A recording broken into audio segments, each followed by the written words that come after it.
Hey guys, welcome back to Little Alchemist Helper. Mr. Andersam here with a quick update. So one step forward, and then I may or may have caused like half a step back. But I think it's ultimately a good thing. We'll get into that. That will be the second part of the video. But let's start with the one step forward. We have a message from Tiggs. She is one of the Monumental staff members that's very active on our Discord server, and she's been a huge part of getting the beta test delivered to the individuals that want to test it.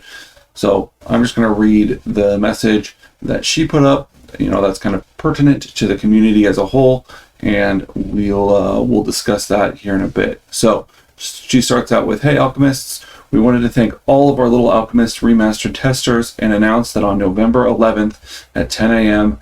Central Time, which should be when this video goes live, we'll shut down the Little Alchemist Remastered migration beta test as we prepare for our Little Alchemist Remastered launch." So very exciting. Like I said, one step forward, they're shutting down the beta so that they can take all of that input and move forward. Just a little more on this. We have received nearly 600 players to help sign up and test, and so happy to see so many people interested in the game, and we hope to bring in many new players. Thank you again, and we'll send out a thank you gift to all the tester accounts next week. We appreciate you. So, this was backdated a little bit. I don't know what that thank you gift is going to be. Well, I'll let you know on the channel if I notice it on my primary account, just to see what it is. But yeah, overall the beta went extremely well, largely in part to Tig's effort. So thank you so much for just giving us the space and the opportunity to really dig in, tear through your stuff. I know it's always nerve-wracking when you have a team of developers trying to create a product, and then in addition to that, have your customer base already have a very, very, very strong idea of exactly what the product should look like. That's a crazy thing to attempt to implement. So overall, I think it went very well. If you are watching the video and you haven't seen any of the beta test footage, both of my previous two videos have some. So if you want to check that out, I'm sure it's probably over on the sidebar if you haven't seen them. If not, just go into the channel. They're should be pretty easy to find. So part of that beta test is gonna be the second half of that video. I was recording a compare contrast between the original game and the second published beta version, and I totally accidentally stumbled on the fact that there's actually a pretty major discrepancy inside of the arena.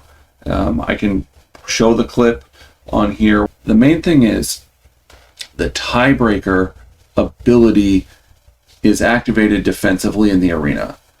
So if you're a fairly new player, you probably didn't notice this, but any player that someone leaves on their deck when they place on the arena, it takes their alchemy power and ties it to that, with the exception of tiebreaker.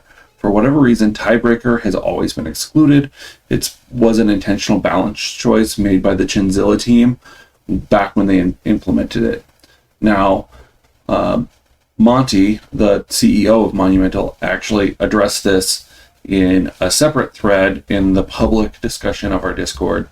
So I can read what he said. Let's discuss the gem that Mr. Andersam found. He then links to my my post in the beta test section, which unfortunately is locked to all members. I'm not sure if he was aware of that or not. So if you try and click on that link and it doesn't take you anywhere, it's because all of those channels are now permanently locked. So I'll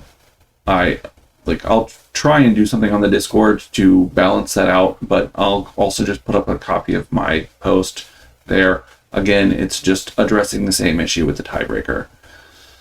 So he goes on, "This was not an intentional change on our end.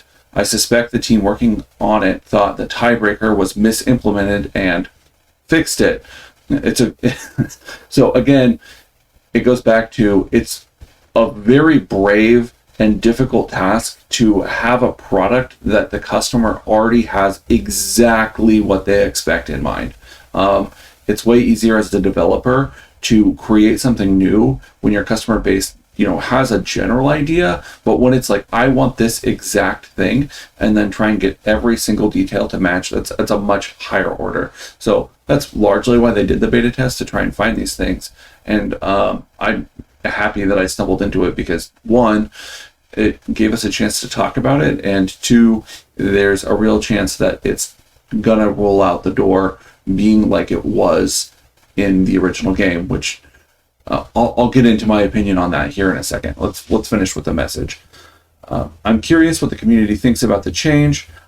I generally hate ties, so lean towards the version currently found in Little Alchemist. But I'm happy to try this version out if the community likes it better. Let me know if you like the new version with a thumbs up or a thumbs down if you hate it. So as of right now, the voting stands with about 3 votes to keep the original, where tiebreaker is not implemented for the opponent, to 2 votes for roll with the new way. So I haven't voted, and I intentionally tried to be vague about where my preferences were on this. I see pros and cons to both sides of the argument. So let's start with the less popular opinion, and then we'll shift to the more popular opinion. The less popular opinion is the AI has access to tiebreaker. It makes the overall experience slightly more favored to the already strongest players in the game. Tiebreaker is kind of the great equalizer as far as alchemy powers. It's why it's one of the cheapest ones and one of the earliest ones that you can buy, because you can use it along with some strategies to try and negate some of the really, really strong Onyx combo cards that a lot of the top end players have access to. So that being said, if the AI opponent can also activate that, what you end up having is a less balanced situation where the newer players are going to be forced into ties, because I think a lot of people are going to be using it. I don't know, honestly, if it's available to everyone. I don't know how often it will actually get left up defensively versus even used offensively. And the other piece of this is, immediately before we go into the breakdown portion of my last video, where I noticed that tiebreakers being used defensively, I could have seen that on the selection screen when I picked my opponent. So there is more information given to you, so you can actually go into a battle knowing full well that your opponent's going to use tiebreaker against you.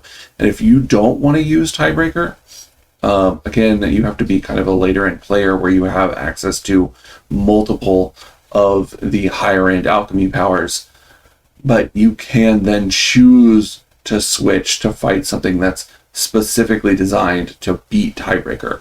So that's another thing that we currently don't have in our game, where the AI opponent selection screen, where you're given 3 options of who to fight, it tells you what alchemy power you're using.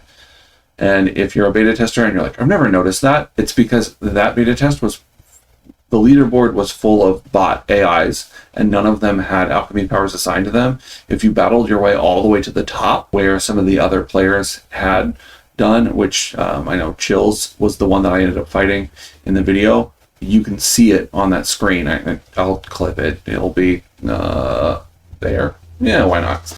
So you have more information, but it's slightly more preferable to higher end players. So the other aspect to why the less popular opinion is good is if you want to implement live PvP, which is a really defunct feature that's pseudo accessible to iOS players, kind of. I don't think anyone's using it because it's just so hard to pull off. If you dig through the live replays, I think my first low-key Little Alchemy live. I attempted it, and it was a massive failure. I think I'd have to go back and look at it. I think I got one to work, if that. So like, there's a way to do it. It doesn't work, and right now that option's been stripped out of the remaster, which is wise. I think that's a pretty major content inclusion, trying to get a server set up, because one, you wouldn't want it to exist exclusively for iOS players. You wouldn't want it to be based off of the existing system, which is like Apple Play or something like it's the Apple Game Center, which is a really old defunct iOS thing that doesn't exist anymore.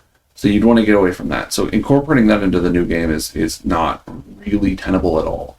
But if you wanted to stand up a new version of live PvP, where players were somehow able to go into a forum and, I don't know, coordinate either in the Discord or on screen, find each other and do live PvP battles, it would open the door to the community to doing tournaments. It would open the door to more fleshed out strategies with the full set of alchemy powers, where when you're playing a live opponent, it's a lot different than playing an AI who you can kind of guess or game. It's a lot more of a nuanced situation than playing AI. So hopefully that's something that they're working towards. I don't know. I'm not on the team. I'm not involved in the development of the new game. I would hope that that's at least an idea that they have of something that they want to implement in the future. And if that is the case, you need to have the ability for the opponent to activate the tiebreaker. At the very least, the code needs to stay. If not, and then just probably be like barricaded around, if in the arena, ignore this part of the code. I don't know. I'm not a software developer. I've only dabbled in how writing code works. So let's flip to the more popular side. This one's pretty easy for me to argue. Honestly, if you're going to launch a high fidelity remaster of the game, it should match the game. Now, I know I talked about how you can see your opponent's powers. I would like that to stay. I think that's just a feature add, and there's no reason to take it out. I don't think that changes the meta like the AI using tiebreaker does. So I think showing the alchemy power is a great free addition that doesn't change the meta, and it just makes everything better for everyone. So leave that one alone. But the actual AI using it, no, it doesn't make anything. It doesn't make the overall game better. And I agree with the original choice of locking it out of the AI's ability, so that tiebreaker really feels like when you use it, you're getting like the tie beaten no matter what, even if your opponent also uses tiebreaker. That's really where I land on it. So there's not a whole lot, obviously the one that I agreed with less, I can kind of elaborate on a lot more. But at the end of the day, I think that my personal preference would be just the same as it is now. So if you disagree or you agree, feel free, comment down below. But more importantly, go into the Discord and go vote. It's a pinned comment, so you should be able to get it. It's in the LAR, Little Alchemist Remaster discussion. So go there, check the pinned comments. I think it's the first one. If you want to see the player discussion around it, I'm not quoting anyone, but I think everything I've discussed here has kind of been fleshed out there already as well. Feel free to review that. I think it's a great discussion, and it's something that I really appreciate. The team is just like, hey, what do you guys think? That's another example of the Monumental team coming to the community and allowing the community to drive the game, which is insane. It's so cool to be involved in a project like this, because I've just never felt as a community member that my opinion mattered.